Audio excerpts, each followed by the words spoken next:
So being here, one of the things that helps is I have some amazing staff. And so several of them stayed back who would otherwise be here at camp helping me, stayed and helped Yolanda, helped her with the appointments and helped her with, all of the stuff that she would physically want to do around the house. We had to hand pretty much everything over to our staff, and they were great at doing what, Ron should have been doing and what I should have been doing at that time because of being right in the middle of Camp Nashi. The job is pretty physical, loading airplanes and loading trucks and purchasing product, hauling product, and getting it to the airplane at 5 in the morning. She's on that end doing the logistics, so it's pretty physical. So for her to get help to do that, that's a really great thing. We decided that Keely was going to have to stay back with me. We had to give Keely my job, basically, handling the schedules, having to contact the teams, having to arrange the flights. Maria assisted me as normal, whatever we needed. She was also going out to businesses that time and getting donations.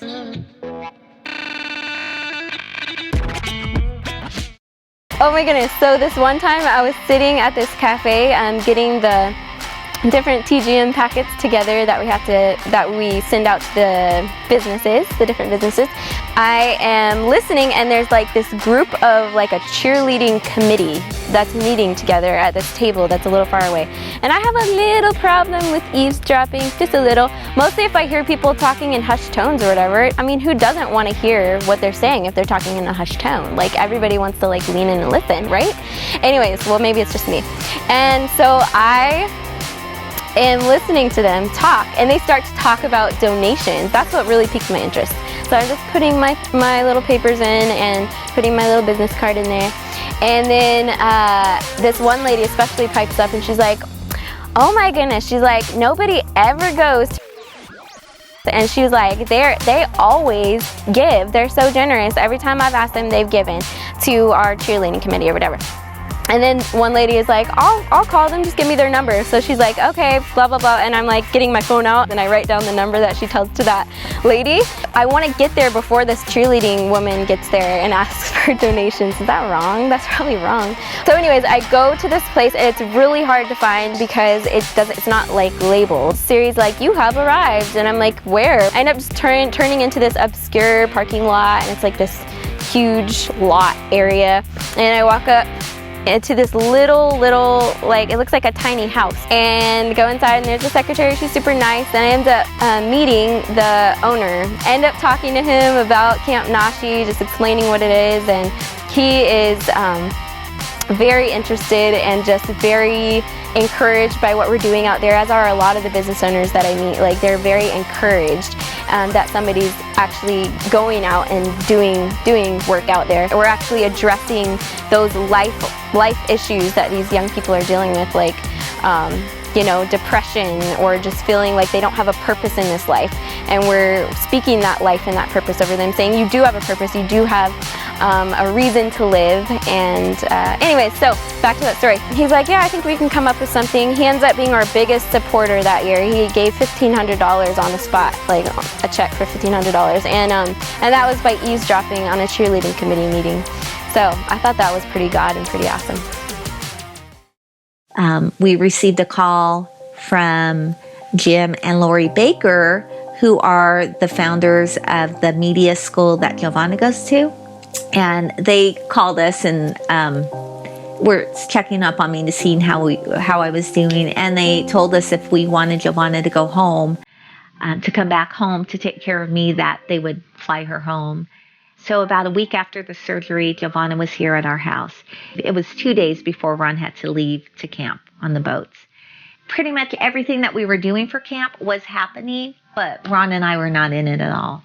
And that was a blessing, that we could just leave all that to our staff and not have to worry about it. Well, having the staff helping Yolanda is a blessing to Yolanda, and not so much a blessing to me, because we have staff that have got niches, and they have jobs that I don't have to tell them. They know what to do out here, but when they're missing, I don't even know necessarily exactly the process of their job.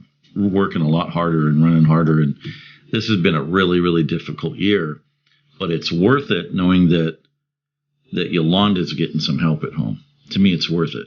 The other answer is I go home. As passionate as I am about this particular camp and this project and seeing it expand and making a difference in the lives of these kids of this Yukon Flats region, I got to be honest, it was really hard to get motivated even after I arrived here.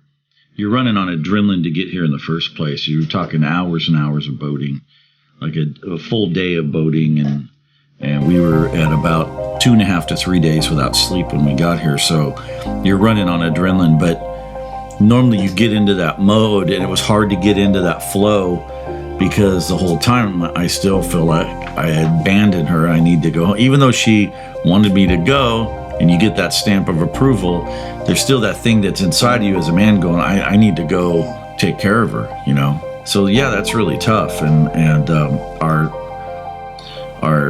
communication out here has been really limited. I can't just pick up a cell phone and call her. I can't pick up a landline and call her. At best, we might, through the satellite, be able to send a text message, and it may be delayed, or use a satellite phone, and you might talk for a while before it drops off. But so that's kind of difficult. And she's going through appointments, and yesterday had another doctor appointment, and she's going through these things, and I know she would want me there, and I'm not there. I know she would want me there to hear what's going on and talk to the doctors, but that's been difficult. That's been really difficult, but I'm needed here. So what do you do? Ron did call me that first night by satellite phone. They got to camp 2 days, I think, after they left for the river. They finally got to camp. The connection out there is hit or miss because of the weather and because you're in the middle of nowhere. And we do have a satellite dish, but some days it works, some days it doesn't. How's Yolanda? I don't have good communication. You call once in a while on the sat phone, and just about the time that I've said something that's sweet and encouraging, I realize that the satellite dropped, and she probably didn't hear what I just said. So you got to call again. And he would call me by satellite phone maybe once a day to check up on me and tell me, I'm so sorry I had to leave you, but it's going to be okay, and I love you, babe. I miss you. Everything's going really good here. Praise God. I hope you're doing good and getting rest. You need rest. Go to bed early. Hope everything's going good. I sure miss you, baby. Love you. Hi, babe. Hope you get this. I did get your video. It came in really good. We just aren't getting the connection this year for FaceTime. We're going to have that stuff that uses more connection, more speed, and more bandwidth. We'll talk about that later. Go ahead and email the questions or text the questions, and I'll see if I can answer them. Everything's up in the air again because the bar just broke down and we don't know what's happening. Hopefully I'll hear today what's happening with that, and it'll all work out. I love you. I miss you. I've been concerned about you. Hope you're doing well. Okay, I'll try to send this. Bye-bye, baby. We got a small plane. It's a 170 right up ahead of us, about 1.5 miles. Looked like it's trying to find a sandbar for an approach. We're going to try to find where he's landing. I see him approaching now. He's got about 1,000 pounds of gear for a work team coming in a couple days. We got to pick this gear up before the wolves get to it, or somebody else. These guys landed on the other side of this sandbar. It looks like a pond over there. There's no way we're going to hop that sandbar in this unit. So we got to get around it. We could get over it. It would hurt. I need deep enough water to get on step. Find me a hole. Having some serious beard issues right now.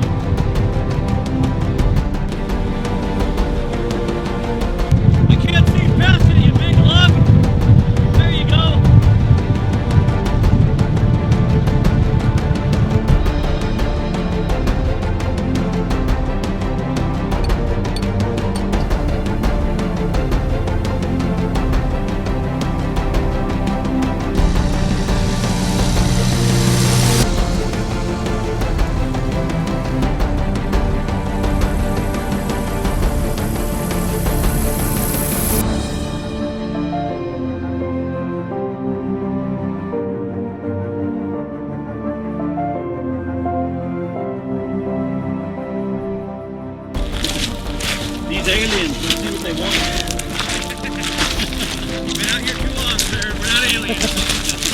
We had a wolfing camp 2 days ago, so I'm not walking away too far without my gun. We can taxi all the way over down this way here, and then we only got about 400 pounds worth of gear. So you can taxi it right over to here? I can taxi it right down this way. I'm going to bring one more load out, probably on Tuesday when they meet in the morning. And then we'll come out here and pick it up. And then you can come out here and pick it up. Okay, what time are they expecting to be upriver? They are leaving Fairbanks at 9 o'clock. Planning on being probably at the bridge at noon. And then there's 6 hours if everything goes perfect. If it's 6 hours, so they'll be here about 6 o'clock. Yeah, I'd give them 7 if they're carrying kids. Yeah. You're going to have stops. Yeah. That's if everything runs right. And they're running a jet inboard.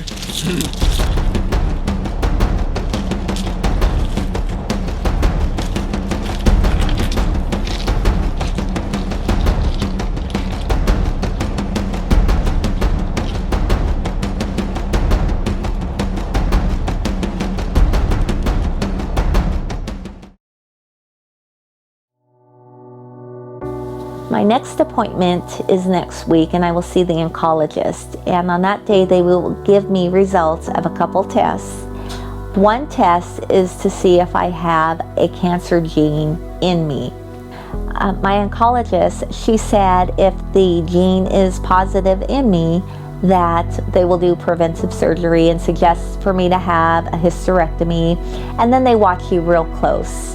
They'll just continually do more mammograms, or just check up on me closely. So it will be interesting because those oncologists are very adamant, and they want chemo and they want radiation, and I'm saying no. So the first time I saw the oncologist, I had my husband there, and he was able to interject and stand up for me. Listening to the doctor say, well, the average woman, according to our data, I heard a lot about data.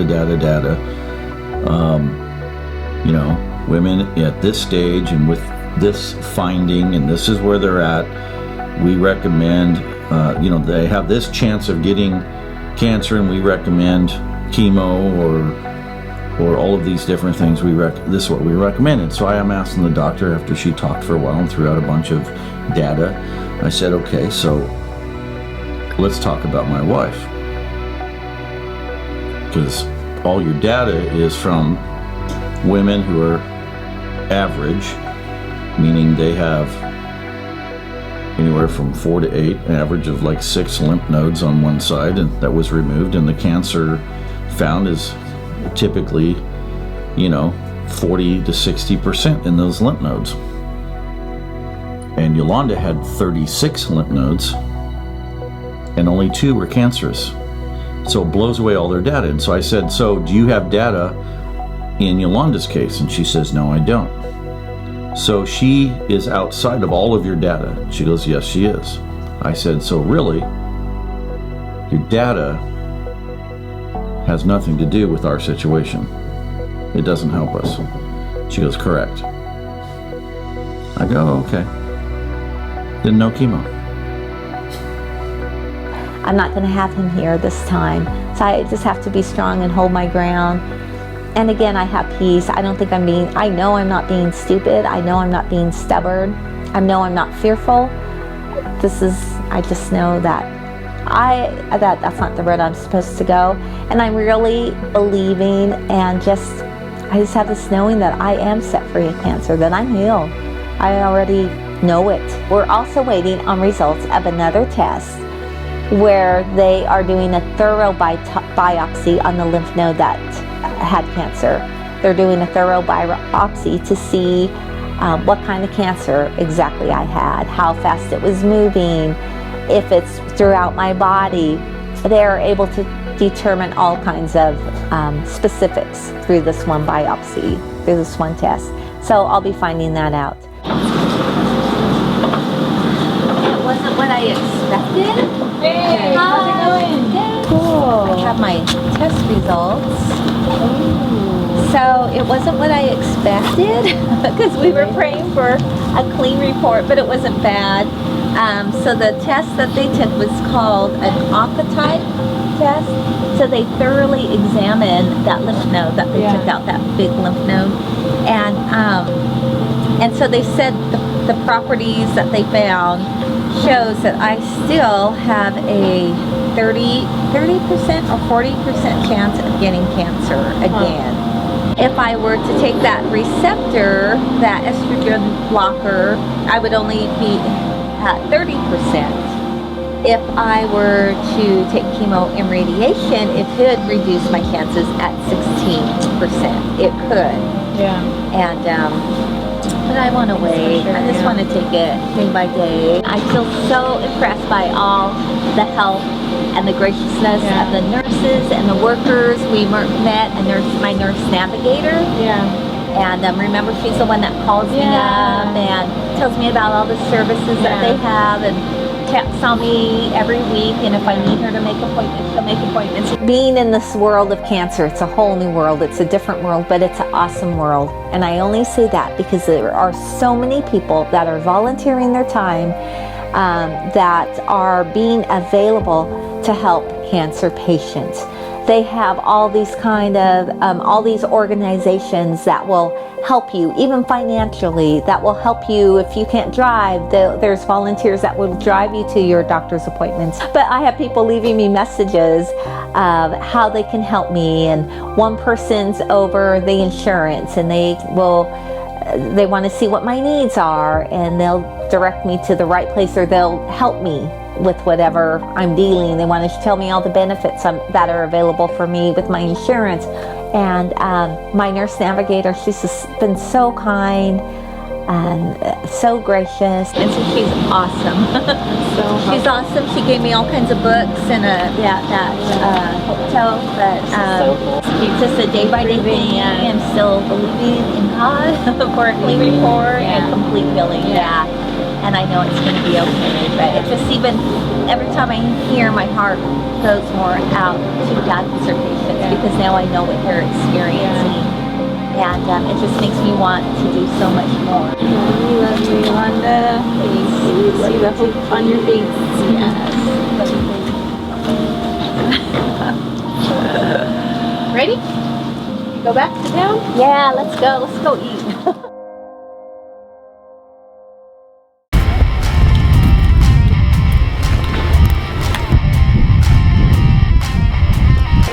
Yay! Going good. Where's the rest of the team? And we are Pastors Ross and Amanda Moore. We're from Los Gatos, California. That's where our church is. It is connected to San Jose, California, Bay Area. And we had to travel for about 17 hours total flight time, land time, to be able to get to Fairbanks. We're going to be getting on a plane here to Fort Yukon here in the next few minutes. We're going to be flying out, and we're going to be jumping on a boat to ride along the Yukon River for about 2 hours. This will be my second time back to the camp. I came last year as part of a lead trip into preparing for this trip for our students. For most students, this is their first time on a missions trip, let alone to be on a plane and to be on a boat ride for 2 hours. But they're definitely ready for the adventure, to be able to get out and do what God is calling them to do, to be able to be here. What we really want is just for them to kind of get out of self and look to serving others, and just really catch the vision that God has given the TGM ministries and all of us to have passion for others and to want to serve in any way possible, in any means. And so we're just really excited just to be able to have this experience. When I look in the mirror now and I see the reality of what this situation has done to me and how it has changed my life and my body, I look at myself, and instead of thinking, again, controlling your thoughts, instead of thinking, oh, I'm a freak, or even the thoughts of what did I do to get this? You even have those thoughts. You know, this is me. What did I eat? What did I do? Did I have sin in my heart? Did I have unforgiveness? What happened? You know, all those things go through your mind. And God keeps saying, you can't think that. It just happens.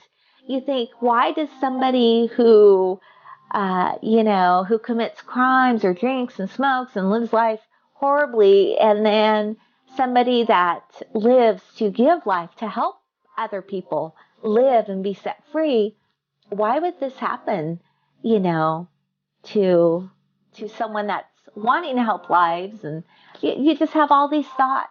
But I've learned to say, thank you, God, that I'm alive. I've learned to say, I'm so thankful that my family is not grieving right now.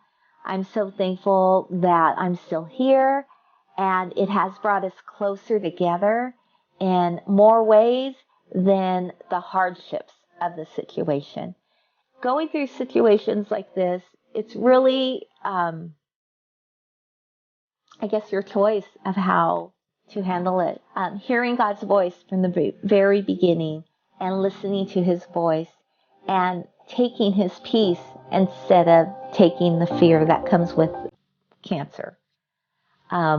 It's changed us for the better. But you can take control of those thoughts and not let it ruin you, and use the situation to make you better. God has worked the situation for our good. In all of that, though, miracles happen. We saw things happen where there's no provision, and now there's provision. We don't have things worked out, and then suddenly they get worked out. And you really have to keep a positive perspective, and you have to be looking into the future, and you have to be like trusting that things are going to go better in the midst of a thing that looks pretty ugly. The fact that the barge had to be delayed, it worked out for our better, because when the barge was originally scheduled to meet us, we didn't have the amount of supplies then. But the delayed time that the barge met us, we had over 20,000 pounds of supplies. More income came in to buy many of these supplies. More donations came in of supplies that we needed. Just donated cement, lumber, just everything. Even the fact that our daughter was to be able to come see us. God just did so much. So much has worked together for good. I just can't reiterate it enough. But how much peace and how much strength we felt from God.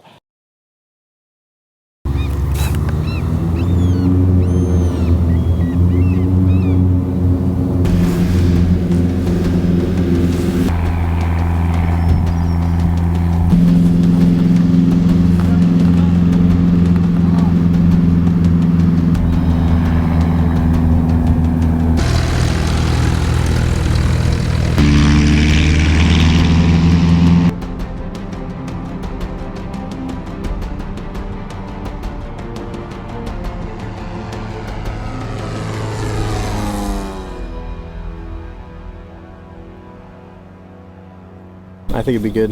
Why couldn't the weather be like this when I was going to Fort Yukon? Dude, don't even talk about it. Not only did you make it down here in like record time, the weather was horrible, rain the whole way, and you ditched us. Yeah, so if you were to ask Pastor Jeremiah the version of this story, it's going to be exaggerated, because I think I'm innocent. I really do. I think I'm innocent. We were leaving Fort Yukon, and we were adjusting our boat loads. We both had pretty heavy loads. And they stopped to adjust a box or whatnot, and I waved at them, and Jeremy gave me the thumbs up. Well, apparently he and I are from different cultures, because the thumbs up meant everything's good to go. But he was giving me the hitchhiking thumb. Apparently they couldn't get on step, and their boat wouldn't, run in full speed. And so I waved at him and kept going. Thumbs up. I thought he meant everything's okay. No, this is not okay. This is okay. This is hitchhiking. That's what he did. No, he went like this. Hitchhiking. He's a I need a ride. He's a man with dreads. He was trying to get out of the boat, saying, I want to ride with you, because this guy's not getting on step. So I should have taken And you're like, him. okay, see it. And not only did you say, see it, you boated past. I'm like, you could take some fuel jugs. And then your wake almost capsized us. We're like riding sideways on your wake, and the water spills over on Jeremy's side. You're like, whoa. Apparently, I left them 60 miles upriver, stranded, and they didn't know where they were going, and they were in a boat just putting along. And so when they got back, I already cleaned up, had a nap, ate lunch, and they weren't happy. I waited for you. I'm like, what's taking those guys so long? We're about halfway down, drenched in water, just totally soaked, cold, And he's like, I wonder where Pastor Ron is. We're looking for you up and down the river. And I'm like, no, don't worry about it. At some point, he'll be just sitting here waiting to check on us and see how we're doing or whatever. We'll see him any minute around every bend. Yeah. He'll be here any minute. And we get all the way to camp, and there you are. You're in your tent, getting warm. We see the fire drying going. off my clothes. We see your fire going in your stack. Nice warm tent with the fire going in your fireplace in there. And we're like, yeah, that's it. He lives out here. And I said, I remember saying, I said, no, Pastor Ron's like Uriah the Hittite. He'll be like, he'll get to camp and he'll be like, Pastor Ron, why don't you just dry off and get, comfortable? And he'll be like, no, my men are out there. I can't be comfortable and go to my tent and relax when my men are out there. Your wife said, where's Jeremiah? I go, I don't know. He left before me. Where is he? Pastor Jeremiah gets a little excitable, if you haven't noticed. Right after we settled from the wake, Jeremy goes, by the way, I had a dream that I was swimming to shore and we had capsized and stuff. And I'm like, okay, now you tell me that. He gets just a little wired, and frankly, why we make him coffee, I have no idea. He really doesn't need it. I said, he's a couple of minutes behind him. I lost him a few miles ago. How long did we show up later? An hour? Something like that. I actually have very little memory of that because to me it wasn't a big deal, like get over it. And he has a lot of memory of it because it was a big deal to him. You left me stranded. That's him. You left me out there. I can't believe it. We could have died. Well, whatever. Just get over it. So camp is running. Camp is going on. I'm getting busy with work teams right now. I'm feeling healthier and I'm feeling stronger, but I'm still making myself rest. Probably I'm still involving myself a little bit more than my husband wanted me to, because I'll text him a question and he'll say, you're supposed to be resting. What are you doing texting me about this? And life is going on. Things are going great at camp. God's always protecting us to and from our destinations on the boats, because it can get very dangerous there with the weather being on the Yukon River. And as of now, I am still planning on going out to camp. I plan on going to the middle school camp, God willing, and I always say God willing. If I'm not able to, then I may have a problem with that. But as far as now, I still plan on going.